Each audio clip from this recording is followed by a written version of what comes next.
Hello friends, Father Frank Pavone here, National Director of Priests for Life.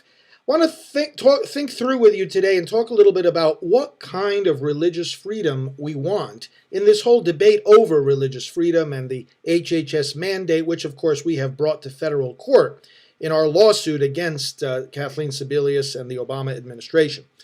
The concept of religious freedom, of course, is rooted in our dignity as human beings. But we have to be careful that religious freedom doesn't become relativism. It's not like you can just believe whatever you want because all religions are equal and all moral positions are equivalent.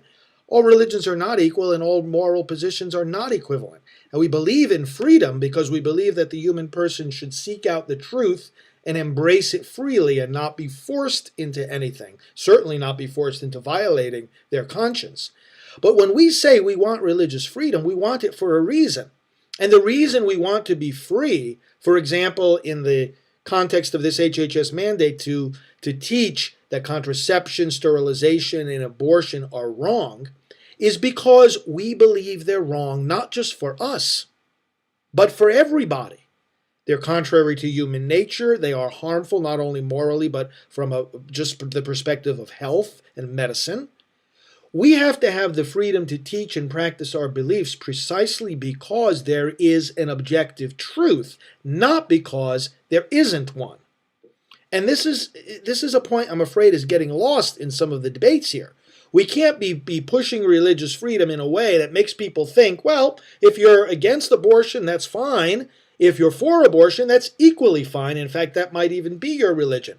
No, it's not equally fine. In fact, there are advocates of abortion who do say that it's their religion. You ever see the book, The Sacrament of Abortion by Jeanette Paris? Abortion as a sacred act, a ritual sacrifice to the goddess Artemis. You might think that that's far out there, but there are people and there are advocates of abortion who are literally saying, this is our sacrament. The abortion clinics are our places of worship. As a matter of fact, in 1994, when President Clinton signed the Freedom of Access to Clinic Entrances, which the pro-abortion people were pushing in order to make it a federal crime to peacefully blockade the door of an abortion facility, an amendment was added to that law, which said that and this is the form in which the law exists today, that it protected not only abortion facilities, but also churches. You know why that amendment was added? To protect churches from blockades? Because some of the radical pro-abortion activists said, you block our clinic, we're going to block your churches. They see it as their place of worship.